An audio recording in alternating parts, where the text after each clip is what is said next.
Welcome, Bronco Nation. My game review for Boise State versus San Jose State. Boise State Broncos going on the road and playing through some adversity to come out with a what turned out to be big win, 42-21. But for any of us who watched that game, we can all tell you it certainly did not feel that way for the majority of this matchup. If you watched my game preview, you know that I was predicting a 49-21 point win in this game. So you would think, sitting back, looking at a 42-21 point score, I would be pretty comfortable and happy with my prediction. Well, I was wrong. The score prediction, yes, but not in any way that I thought this was going to happen.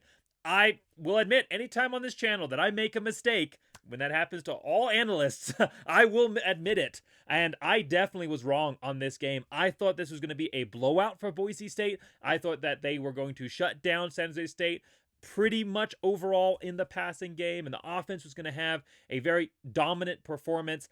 We did not see all of that in this game. We saw elements of that throughout. We're going to grade that. We're going to look at the offense, the defense, the special teams. We'll look how Boise State performed against my three keys to the game. But the 42-21 point score hides a game that left a lot of us with shaky nerves and trying to maybe take a little bit of Tylenol to get the blood pressure down. This was a absolute fight. San Jose State came to play. Niumatalolo had his team prepared. They had an offense that was pretty much perfect for what Boise State was going to be able to bring. They've been the #1 sacking defense in the entire country. Multiple sacks per game. They got 1 sack in this matchup, the final play of the game. So you love to see it go out that way. But 1 sack in this entire game. San Jose State, huge offensive performance overall. Great game plan against Ashton Jeanty. This was a game that San Jose State came prepared to play. Definitely the biggest game left on their schedule, and it showed. And this is going to be a review that we're going to get into, and there's going to be a lot of positives because it's a big win. But there's also going to be some negatives because I said that the Nevada game was a fluke. That the reason it was close was because of the rivalry nature. And well, I still believe that. I do believe that there were some lessons learned in that Nevada game that trickled into this matchup that I did not expect to see, and we may need to look at those a little bit more closely and decide whether or not we need to be concerned about this Boise State team going forward. We're going to discuss all of that, so stick around all the way through the end. I want to know your thoughts, your comments, your own analysis on this matchup, so put that in the comments below as we go throughout. Talking about comments, of course, it's time to shout out the score prediction, and I just kind of a quick aside here. I love that has become a big part of these videos, that interaction with every one of you in the comments. It's awesome. It's my favorite part of the previews now, is being able to go back through afterwards and read through everybody else's thoughts and the score predictions. But you know what else it does is it gives me an opportunity to take a breather. I already take about 20 minutes after the game, 20 to 30 minutes after the game to write up all of my notes for the matchup and make sure that I have all the statistics as correct as I can be. ESPN will sometimes change them a little while after the game, but at least what's on the app right at the moment.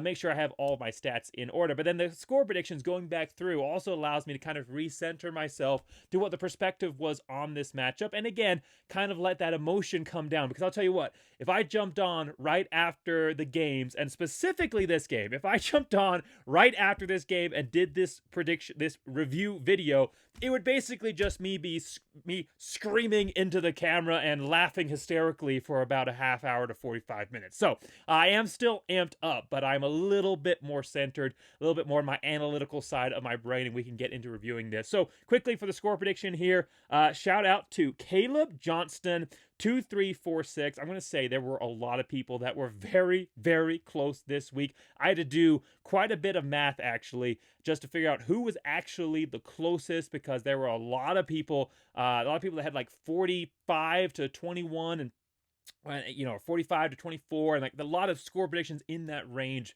But Caleb Johnson only off by 2 points. His overall score prediction was 41-20. So 1 point off for Boise State and 1 point off for San Jose State. So longtime listener for the channel. Congratulations, Caleb. Fantastic score prediction. But I'm sure, I mean, maybe I'm wrong here. But if I asked you, I would have to guess this probably did not go with a score prediction like that, how you expected it to.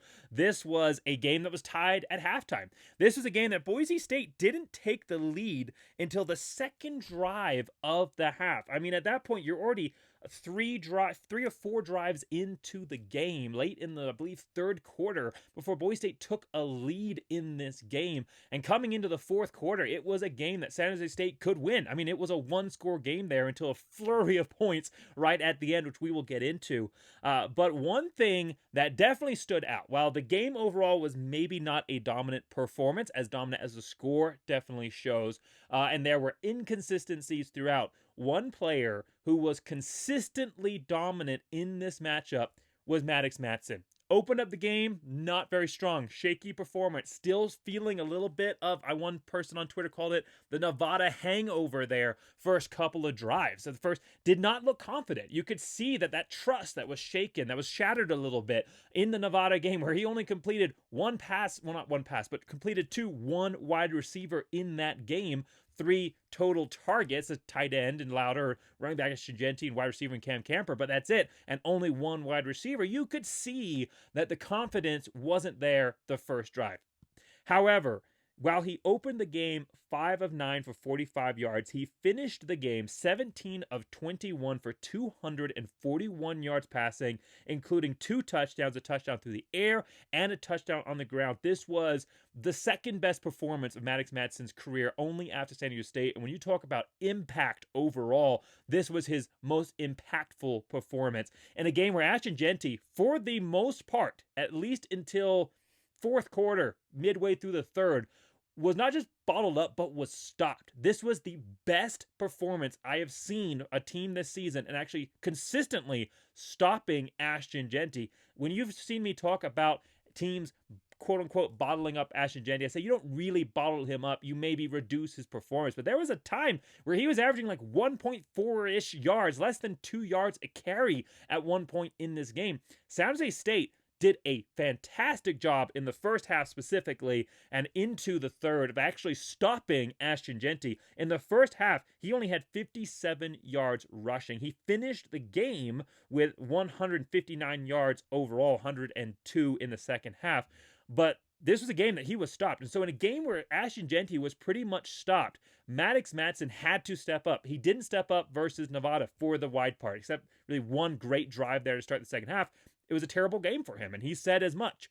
But he stepped up in this one. If you thought that the strategy of simply stopping Ashton Jeanty was going to guarantee you a win, you were proved quite consistently wrong in this game. 22 of 30, 286 yards, and a touchdown, and then another touchdown. And he led 2 89-plus yard scoring drives in this game. It was really an impressive performance. Was it a perfect performance? No, but it wasn't an up-and-down performance. He had a couple of bad throws after that opening couple of drives there. But overall, he consistently stepped up, and this was a massive game for him.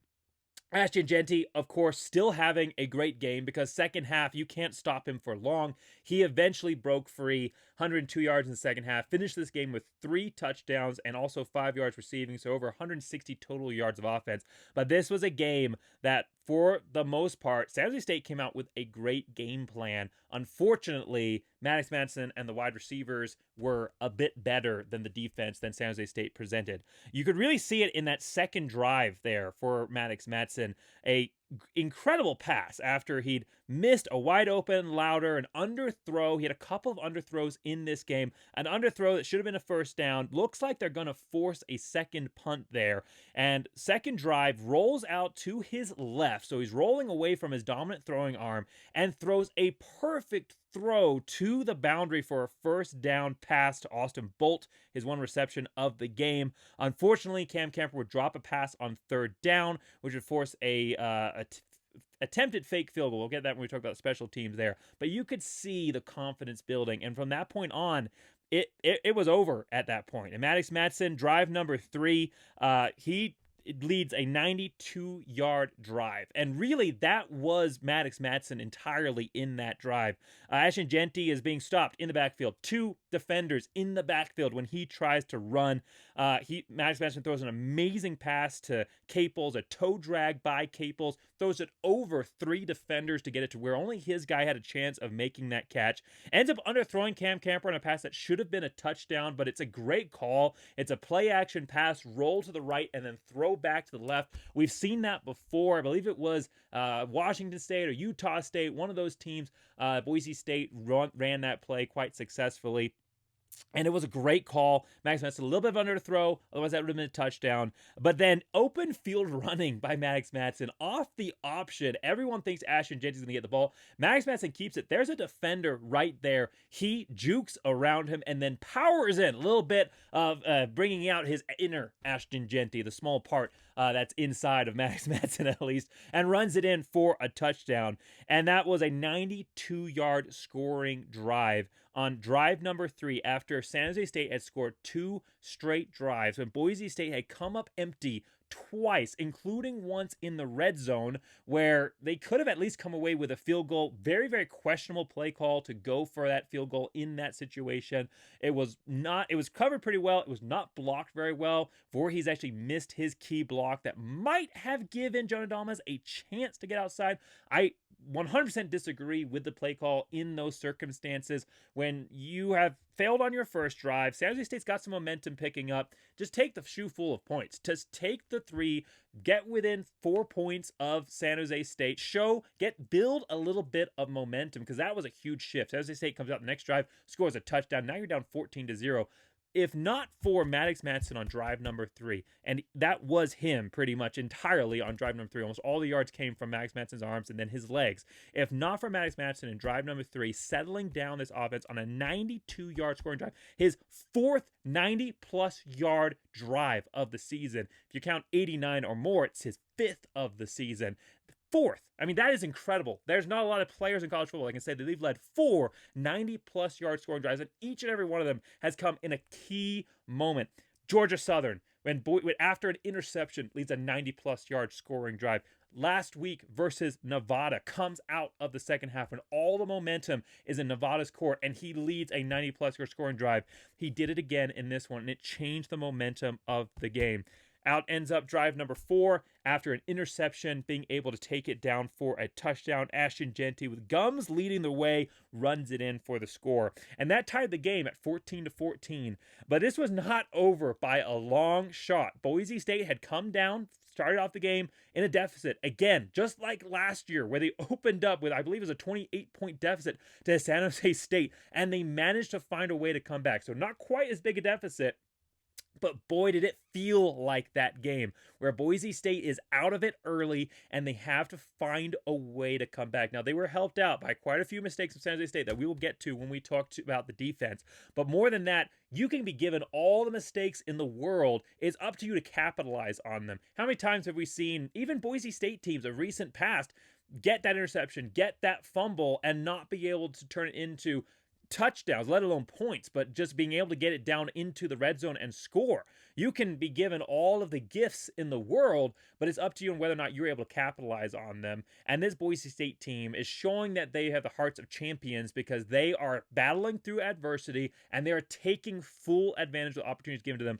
2 scores, and they start off the game with back-to-back failed drives, and then 2 momentum plays, both caused by the defense. A 4th down stop in the goal red zone, right there at the goal line. Terrible terrible call by San Jose State not to kick the field goal. So 2 bad calls not to kick field goals there. One by Boise State, one by San Jose State. Boise State takes advantage of it and scores. 4th drive, the second drive after that, they managed to come off of a pick by Ty Benefield and go down and score again. And so for Boise State, though, halftime, it's just tied. It is now reset 0-0.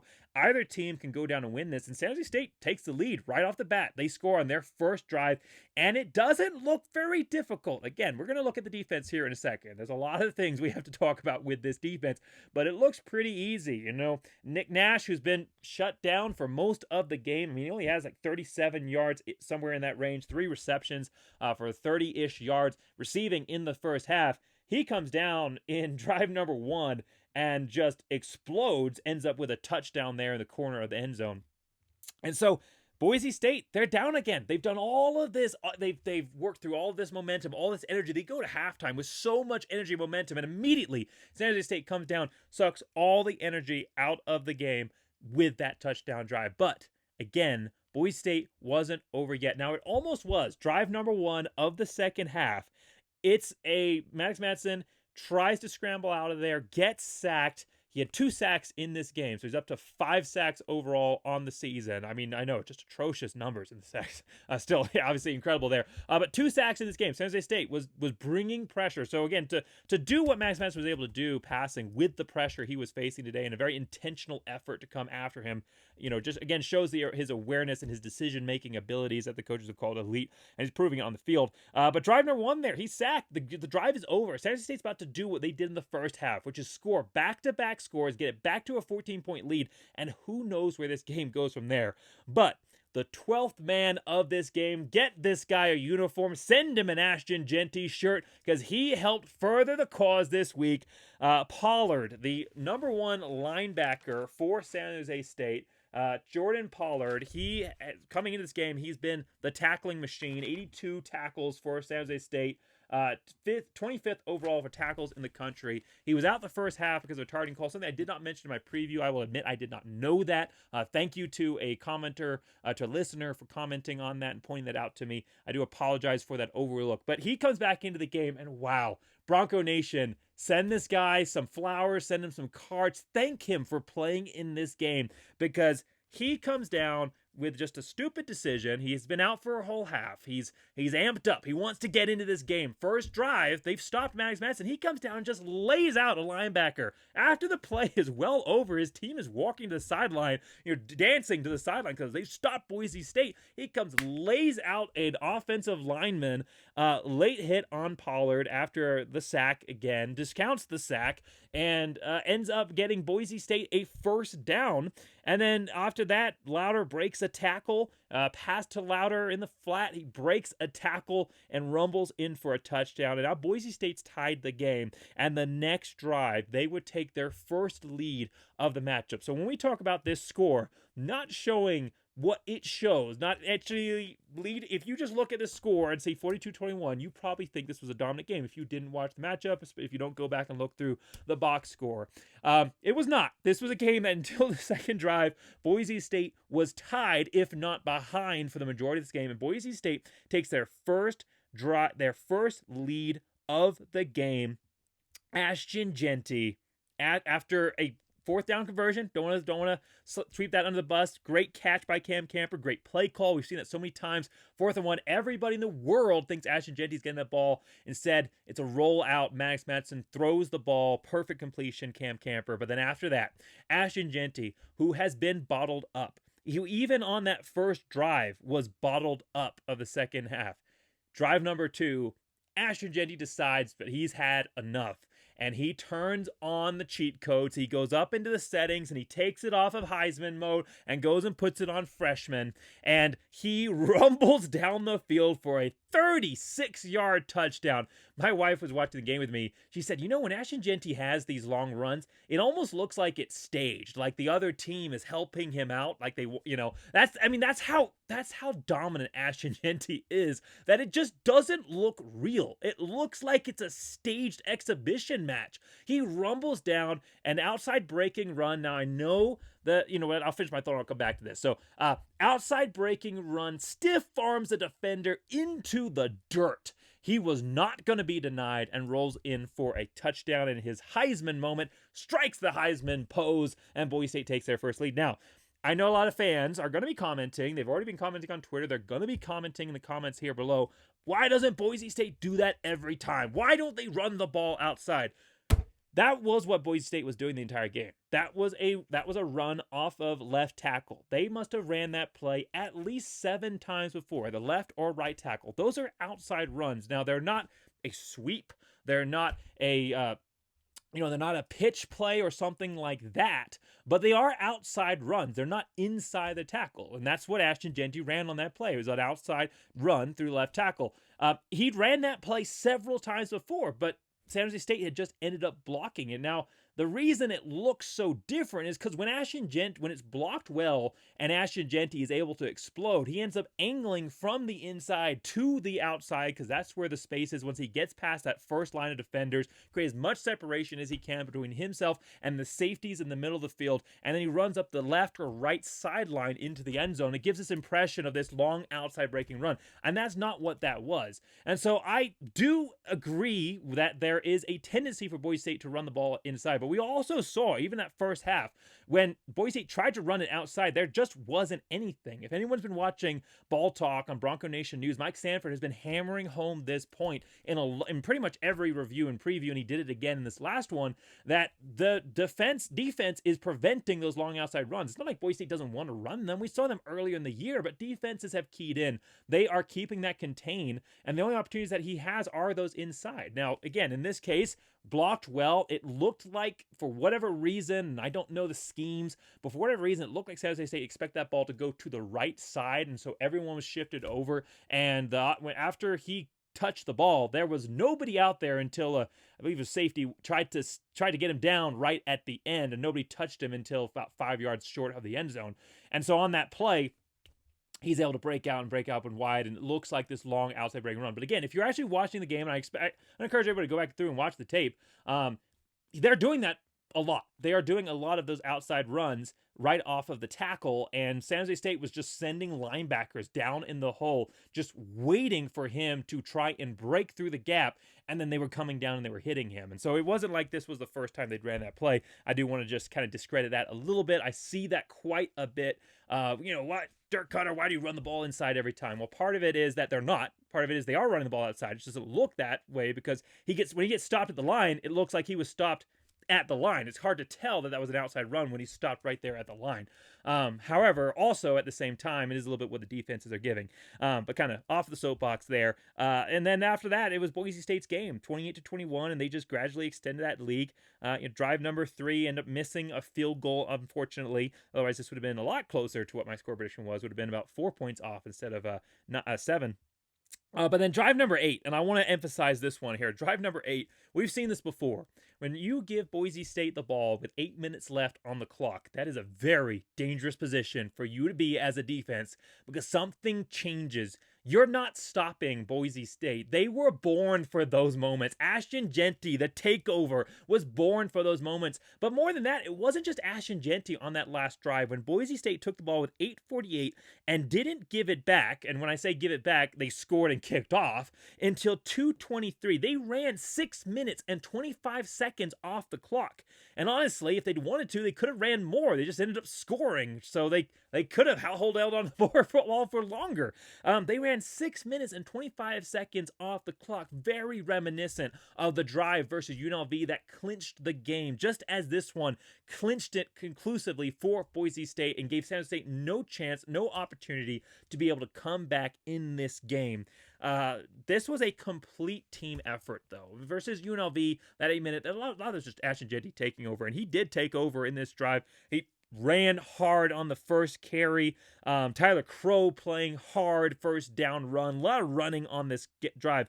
But this was a complete team drive. Like, this was a complete team win. Maddux Madsen definitely stepping up big to carry for major portions of this matchup. But this was a complete team win. And on this drive, this was a complete team drive and win for Boise State because Ashton Jeanty played well, Tyler Crow played well, but then Boise State still passing the ball. Cam Camper getting a long throw outside. Prince Strawn, a beautiful pass to Prince Strawn, wide open.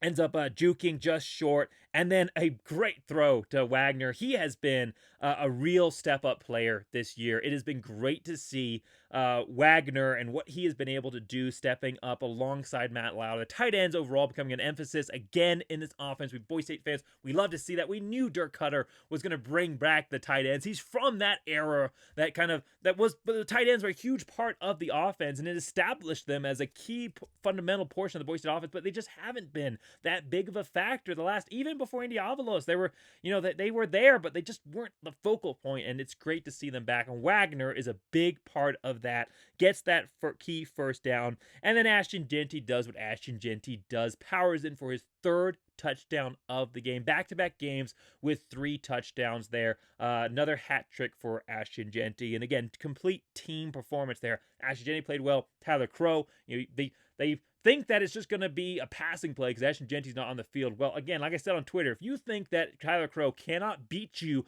grind out a first down on you, you are sadly mistaken. San Jose State learned the hard way. Nobody works harder on this team than Tyler Crow. Of course, amazing opportunity to be able to interview him preseason. Was so impressed, as I have been watching him play, but so impressed by his character and his mentality. And it shows all of that on that drive.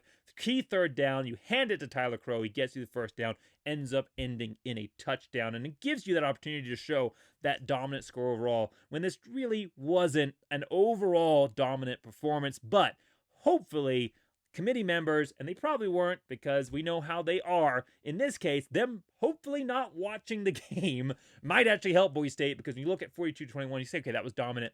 Maybe even move up a spot, couple spots. A couple teams lost ahead of them today. Chance to maybe move up back to 12th in the ranking at least. So potential for that. Before we move on to the defense, do want to point out one thing. We've mentioned only Cam Camper catching a pass, 3 targets, not 3 targets, but 3 players targeted, only 1 wide receiver. Boise State made that a point of emphasis to reverse that trend in this week's game. 9 total players caught passes, 2 tight ends, 2 running backs, and then 6 wide receivers ended up catching passes in this game. Cam Camper had 6 receptions for 92 yards along with 29. Latrell Caples, 6 for 75 along with 21. He played great. Latrell Caples, unfortunately, banged up in the second half on one of the most egregious non-calls I have ever seen in my entire life. Latrell Caples, Boise State is driving. He goes for the first down. He sees the defender is coming straight in on him. He's angling for the sideline. He tries to move his head out of the way. He's not dipping his head down to take the hit. He's trying to move his head out of the way, and the defender, crown of his head, dives, launches right into Latrell Caples, ends up, I believe, knocking him out of the game. I don't think he came back in after that. He was definitely out for a while if he did end up coming back in. Was not a factor after that.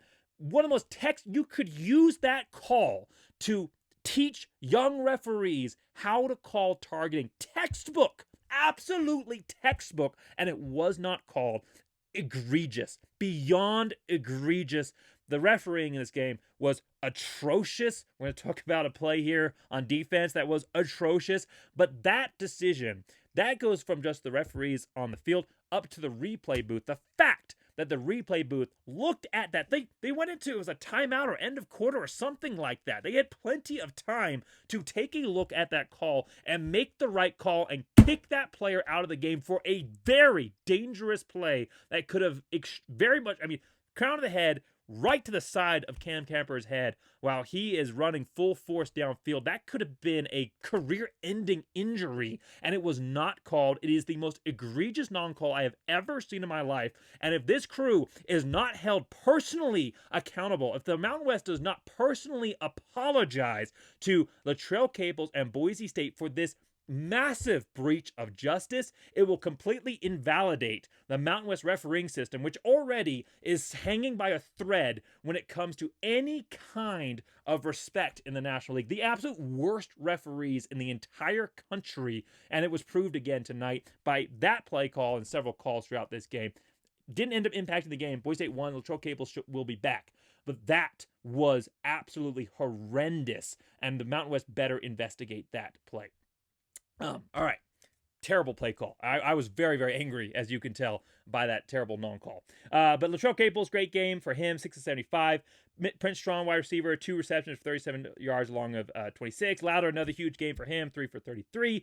Chase Penn recorded a pass. John Ray Duber recorded a pass. Austin Bolt, Jeanty, Cam Bates, spreading the ball all around the field. It was a plethora of options. Maddux Madsen going through his reads and having the second best game, and as far as impact on a match, the best game of his career.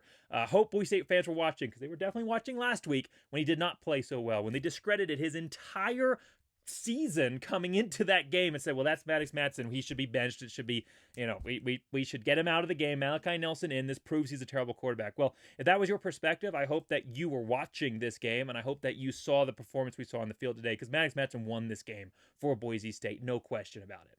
All right, so moving on to the defense for Boise State. Oh, to grade that overall performance, solid A performance for Boise State. 456 yards total offense, 286 yards of passing, and 170 yards rushing. Ashton Jeanty coming on huge in the second half. All right, so looking into the defense here for Boise State, this was a very up and down. Boise State offense kind of started slow and then they rose up.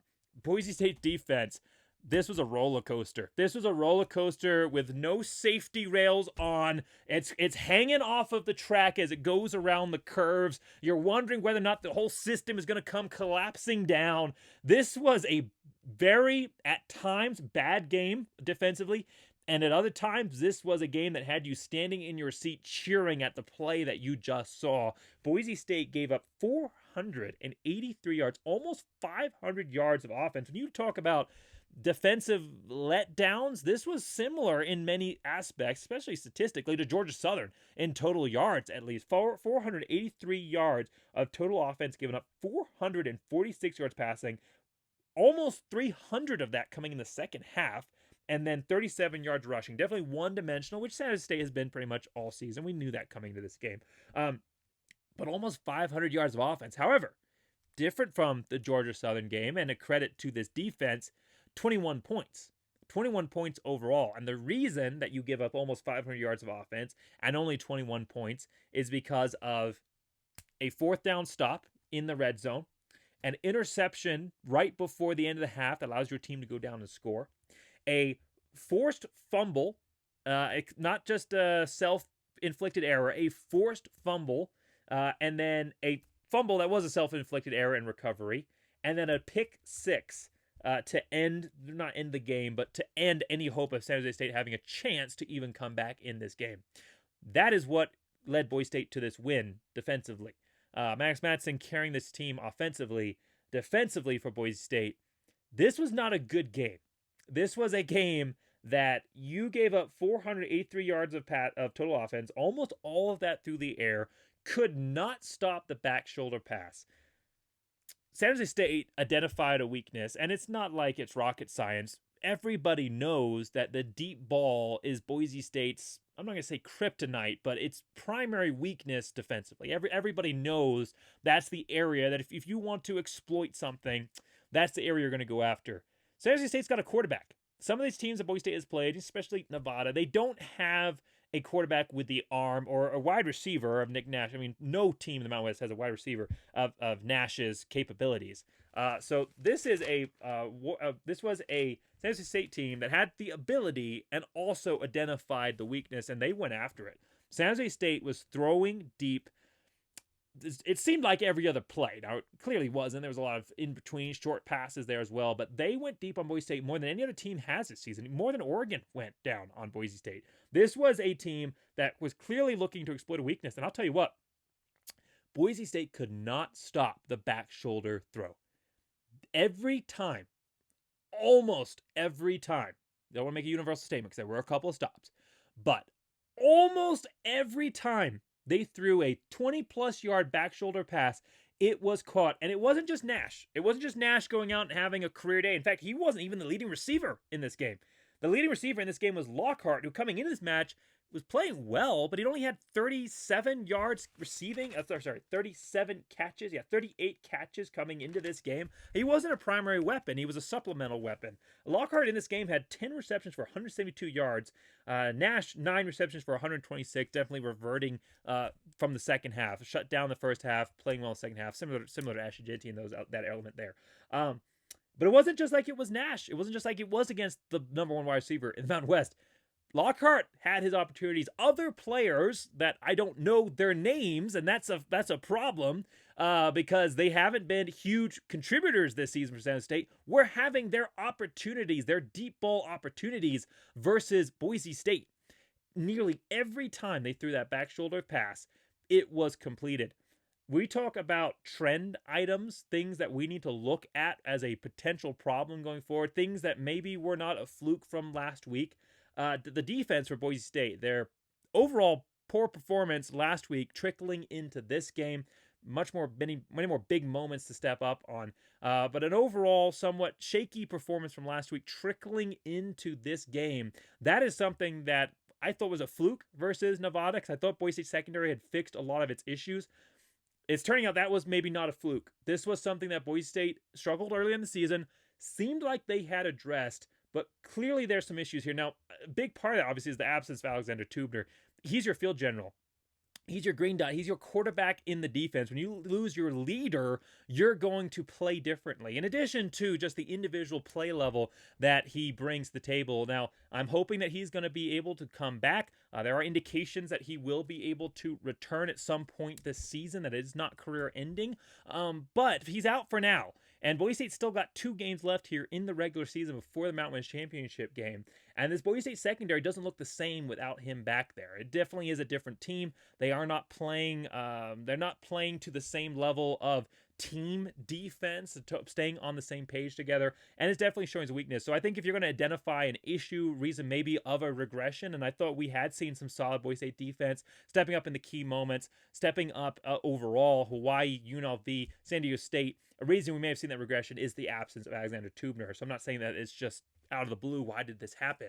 But Boise State's defense, an issue last week, continuing into this week. Now, luckily, there's other elements for Boise State that aren't an issue. The passing game last week was a fluke. That was the rivalry element and everything else going on there. That was a fluke. Maddux Madsen is the quarterback we've seen all season, which is a player that steps up in the big moments and has a huge game. Ashton Jeanty, mostly bottled up, and that kind of continued as a trend here, something to keep an eye on for Boise State. But I think playing in the second half, he looked different. He took over, not in a way just as he was wearing down the team, but adjustments by this Boise State offensive staff, by Dirk Cutter. I think Ashton Jeanty's picking up steam. We'll see a better performance next week. But something that does worry me is his back, the complete inability, and I'm talking 7+ times, on your best corner. I mean, Martin McCoy was the target of most of this, and that's kind of just an unfortunate thing of being the player that's placed on the best guy. He was the player that was defending Nash for the most part in this game. But your best corner, I mean, he's been the kind of the bright spot in this Boise State secondary. He couldn't stop the back shoulder pass in this game, and that's a weakness now that other teams will look to exploit. Not Martin McCoy, because he's a strong player for Boise State, but just an overall team inability to stop the back shoulder throw. Now, the next 2 teams will maybe try to, but they don't have the armament to do that. Wyoming and Oregon State don't have a passing game. And quite clearly demonstrated throughout the season that they do not have the capability to exploit Boise State's secondary like a team like San Jose State was. However, when you get to the playoffs, there will be teams that are able to exploit it, and you're also not going to get 2 games of working against a team that could exploit it and working to fix yourself and get better at. So that's something to keep an eye on. It'll be an interesting trend to see how that works out in the playoffs, because I can bet that we're going to play a team that can throw the ball, and they're going to look to exploit that. And Boise State's got between now and then Mountain West Championship game as well, so maybe they'll have an opportunity to work on it there. Between now and the Mountain West Championship game and the playoffs, they will have a team that can exploit this, and Boise State's got to figure out a way to stop that.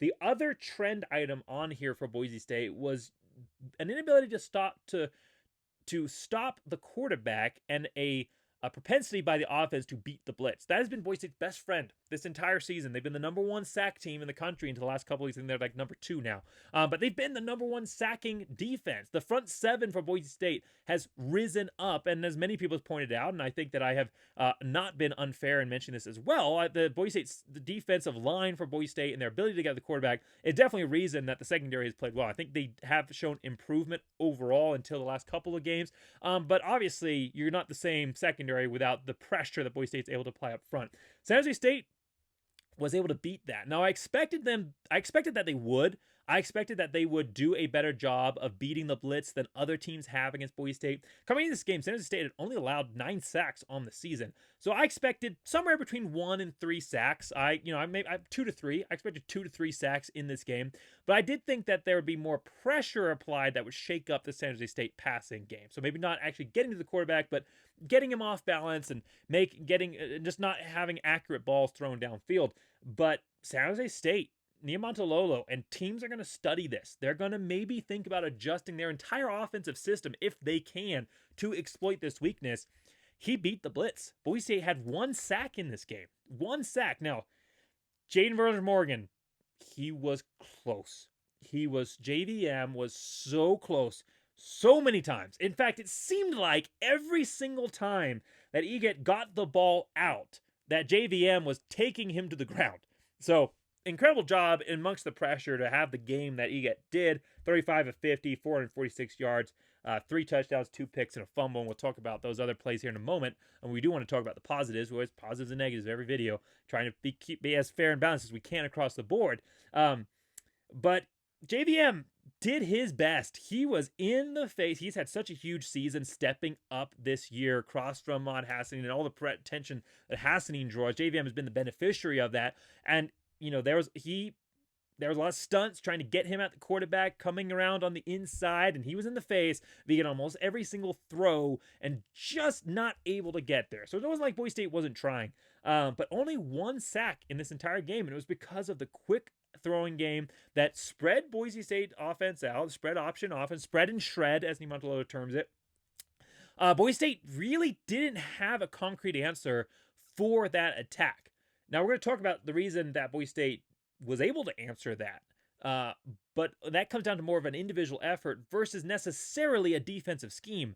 Boise State was not able to get to the quarterback. San Jose State was able to get the ball out quickly and efficiently and throw the ball down the field, and that combined for almost 500 yards of offense. Those two things, one, the back shoulder throws, the deep ball in general, but the back shoulder pass, Boise State's corners, we mentioned it in the very first game, they don't turn around for the ball. They do not look back for the ball. I don't know if it's a coaching issue. I don't know if it's a player issue. Again, there's a lot of players that are somewhat inexperienced, but they've had a whole season. I mean, we're game number 10 now. They've had an entire season to work on that and to be trained and coached on that. So I don't think you can look and point to inexperience as a reason for this. Now, part of it could be just some inability there. I mean, these are some really tall, fast receivers. These are some younger, newer corners, and they're not groundbreaking, elite, first-round draft picks. You know, these aren't the, you know, these aren't the corners that we've seen from Boise, you know, Kyle Wilsons of the day, and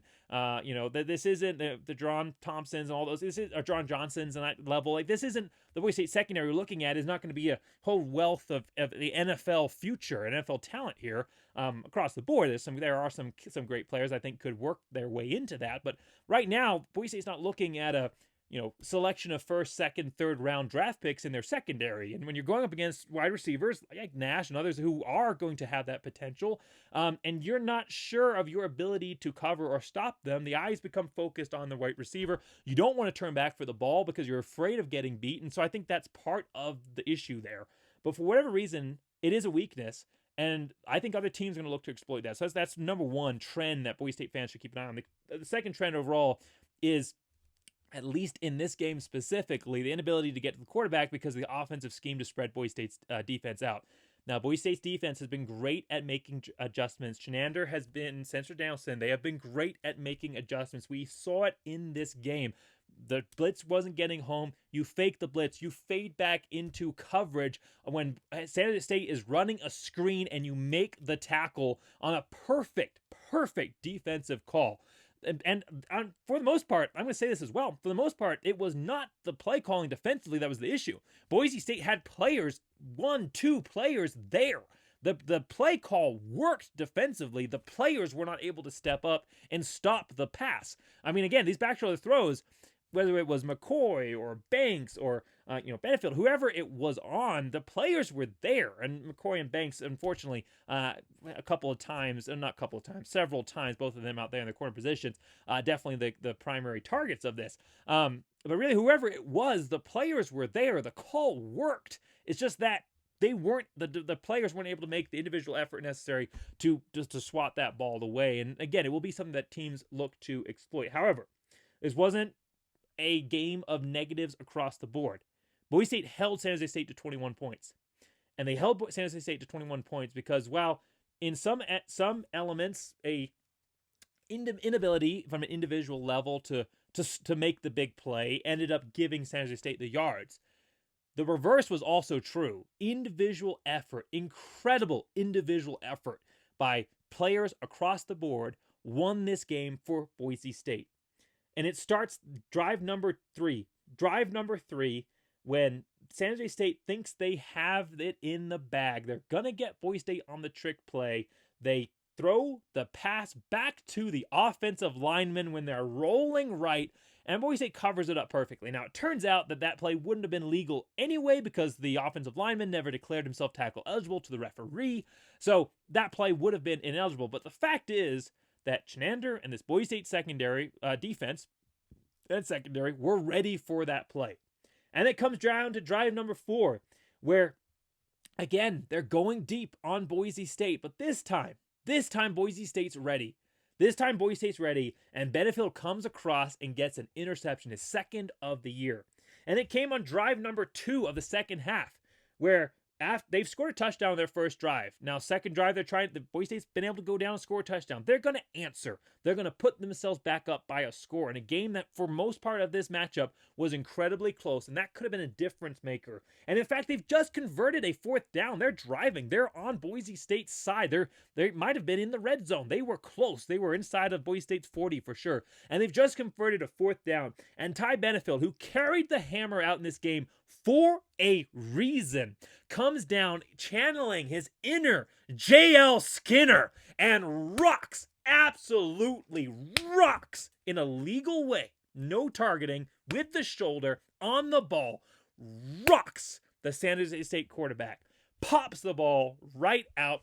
Jaden Morgan catches the ball in the air. It's deflected off of a San Jose State player and then into Jaden Morgan's hands, and he gets the fumble. It was almost like an interception, but he gets the fumble recovery. And then drive number 3. Ahmad Hassanin blows up another trick play. Absolutely blows it up. Now, Mike Sanford pointed out in my tweet, because I really was praising Ahmad Hassanin in this moment. I don't think that Sanford's trying to take away at anything from what Hassanin did on this play, but just correcting some of my technicalities here. I tweeted that Hassanin blew up that play, forced a bad lateral, and then recovered the fumble.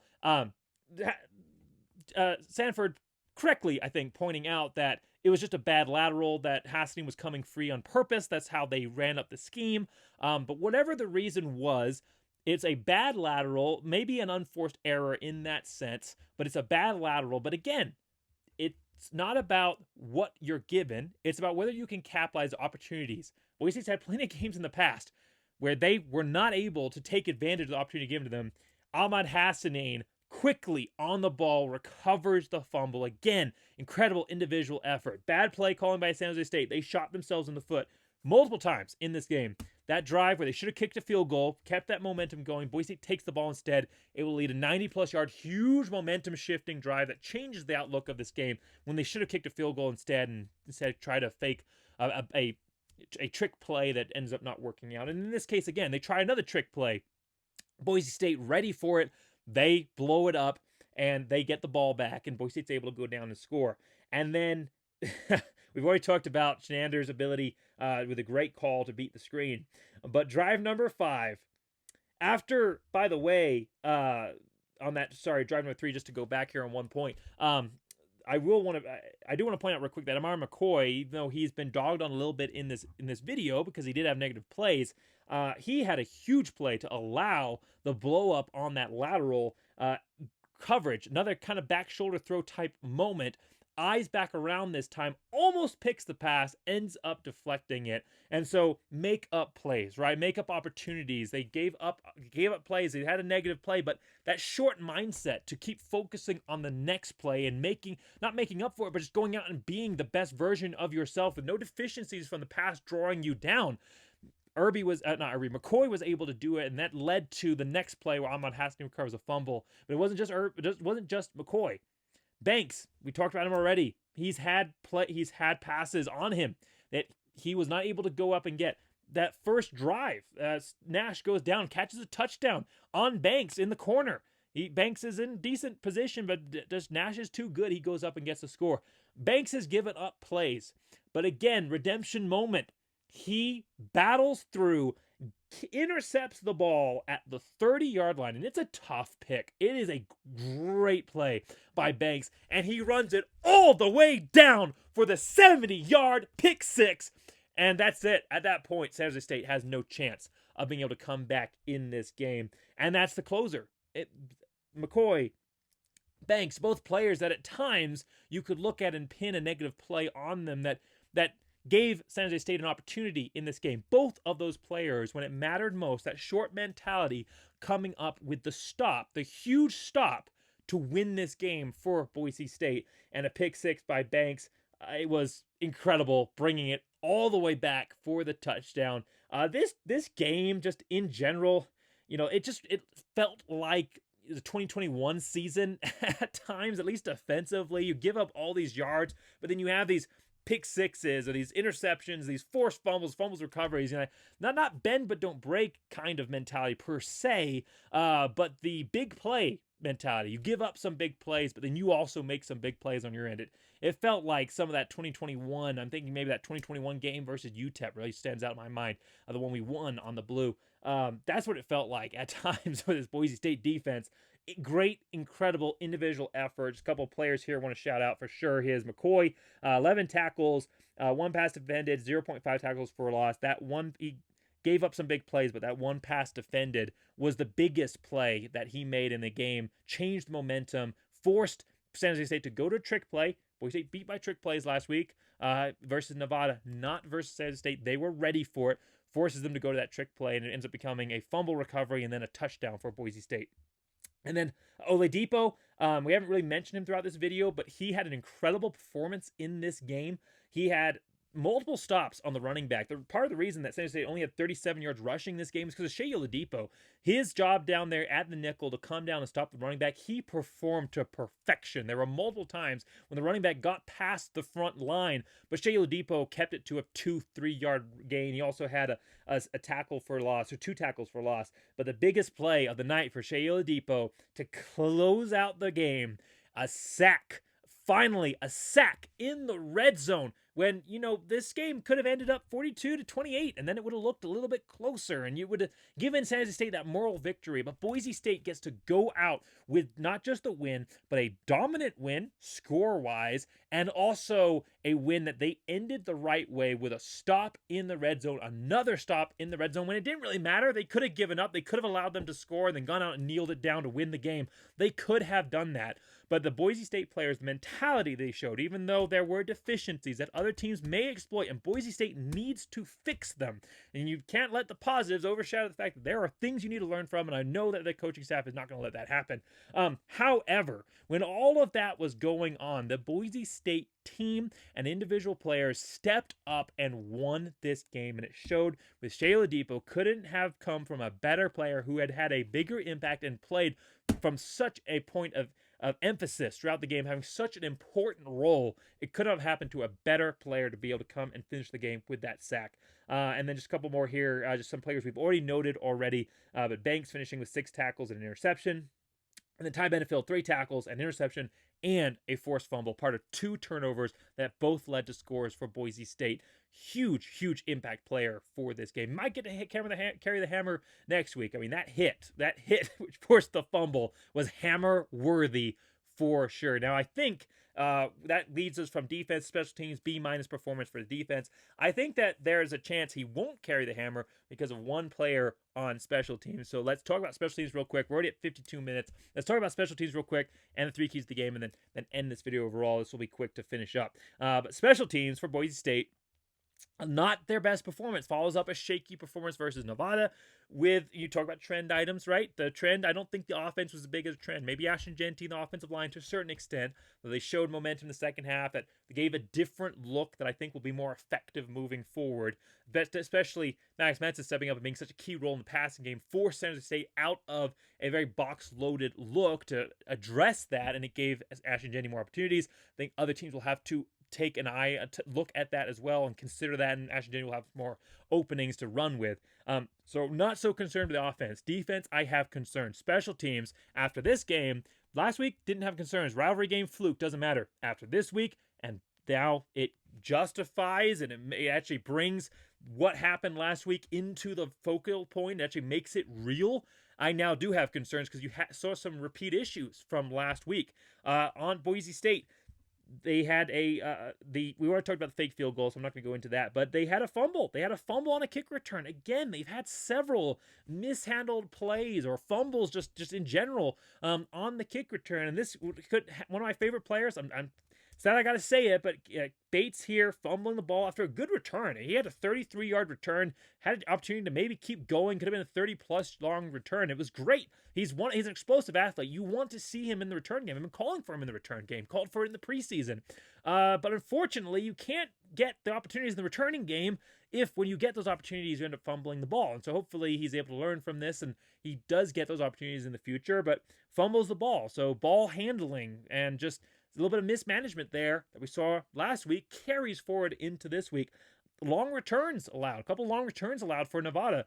Saw that this week as well. 40-yard return allowed. 42, I think, yard return allowed for San Jose State. That sets them up in really good field position.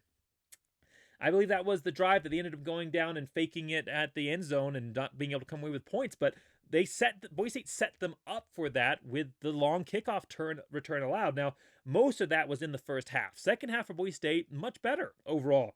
They have a kickoff that ends up getting San Jose State down to the 2-yard line. A very interesting kind of kick, that angling corner, almost coffin corner kick, but you don't want it to go out of bounds, kind of just to trickle up at like the 1 to 5 yard line that we've seen Boise State working on.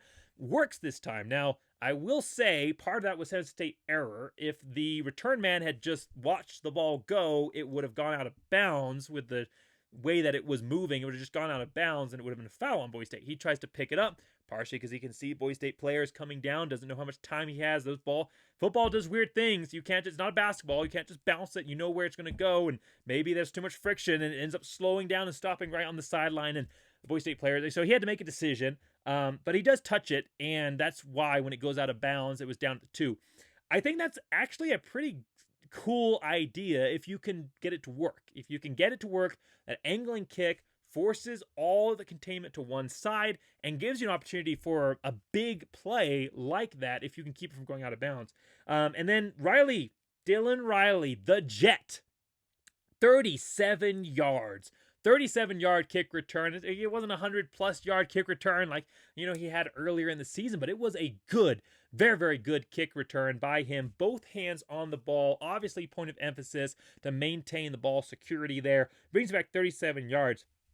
But he wasn't done. And this is where the hammer conversation comes in, because he came down and made a huge tackle on special teams. If he misses that tackle, there is some openings. There are some opportunities for San Jose State to keep on going. He comes down and makes a huge textbook hit, roll wrap up, and brings the returner to the ground. I thought it was a massive play on special teams, and I would not be surprised if you did not see Dylan Riley carrying the hammer out next week. I obviously have no control over that decision making, but if I'm calling for one player to do it, I'm calling for Dylan Riley to carry the hammer, because that was a huge play, a much needed one on special teams, and another big momentum play for Boise State. And again, not one you necessarily expect your running back, your speedy elite running back there to be able to go down and make that kind of play, and he showed he's multifaceted. Went down, made a huge play for Boise State on that kick return. Unfortunately, we did end on a negative note. Missed field goal there for Jonah Dalmas. So rare, so hard to see. But, when you're sitting on the sideline, he's gone a couple of games, at least last week, with no kicks. The leg does get a little bit rusty. Kicking in practice is not the same as kicking in real life. And you faked a field goal as well instead of going for it. And so you get a little bit out of shape, not physical shape, but, just kind of not in the rhythm of it, and misses a field goal that he knows he would make in almost every other circumstance. I'm not going to dog him for it, but unfortunately it is a miss, and part of the reason I think is just the lack of kicking for Boise State this season. He's just out of practice, at least in game, which is a good thing, right? You want to end in touchdowns, but we've got a player of his generational talent who's on his own quest to go out and beat some records like Ashton Jeanty did tonight. You would love to see him get some of those opportunities. Unfortunately, he ended up missing that, but it will end up, unfortunately, contributing to the overall grade here. James Ferguson Reynolds, good kick on his one punt for 45 yards. So a little bit of a mixed bag for special teams, like we've seen, some trend items continuing. I did like what I saw out of the Dylan Riley kickoff. I did like what I saw out of his return coverage. But for Boise State overall, going to be a C+ performance, I think, special teams wise, and I think that's fair. Maybe a little some things to continue to work on for sure. And then finally concluding here, because we're already at an hour, but there's a lot to talk about in this game. Establish Maddux Madsen's arm. I've already kind of gone into it already. Definitely intentional aspect of this Boise State offense this week was to emphasize the passing game. Obviously, had Ashton Jeanty going, but emphasize the passing game. Solid A performance there, and A effort. Shut down Nash. No, Boise State didn't do it. They tried to. They did it pretty well in the first half. Unfortunately, he just took out in the second half. C+ performance overall in that element. And then prove Nevada was an anomaly. In some areas they did, specifically Maddux Madsen. In other areas they showed that maybe we should be concerned by what we saw there. I do think that there are some causes for worry that we need to keep an eye on going through the rest of the season here. Boise State's only got a few weeks left to fix these issues that could be exploited by a much, much better team. Some things that we thought were maybe ghosts in the past have now risen back up in full force in the last 2 games. Boise State, we may not even be able to tell if they've gone away in the next couple of matchups because we're just playing opponents that are just so bad in Wyoming and Oregon State and just don't have the repertoire to be able to take advantage of some of those weaknesses. But it's going to be a concern. It's definitely going to be something to keep an eye on going forward throughout the rest of the season. So that's it. That's the review of this game. Make sure you guys like, subscribe. Make sure you let me know your thoughts in the comments below. Boise State, opportunity to potentially move up here, depending on what happens with this BYU-Kansas game that's going on behind me. Score right now is 10-13. Kansas has the ball with 26 seconds left. They just completed to a fullback, I think. Maybe he's a tight end. So they're driving. Maybe Kansas knocks off BYU, and Boise State has an opportunity to push towards a first round bye. But in order to get there, they do have some things that need to work on. I'm going to retract some previous statements, like I've said in this video, that last week there were some causes for concern that have now been proven in this game. That this is not a rivalry game. San Jose State's not a rivalry. Shouldn't have seen the same issues we did. So there are some things we need to worry about. But on the other hand, there are a lot of things to be excited about this team. This is a big momentum win. The grinded out gutsy wins are great, but when you get a grinded out gutsy win that builds confidence in your team and momentum, and also get a dominant score that you can look back on with pride, that's the best combination of both worlds for sure. Probably short to just blowing them out altogether. But Boise will have a lot of things that they can work on and develop and build for, and I'm excited to see what it looks like when they take the field versus Wyoming this coming week. So thanks so much for watching. Make sure you like, subscribe, and as always, and especially tonight, go Big Blue!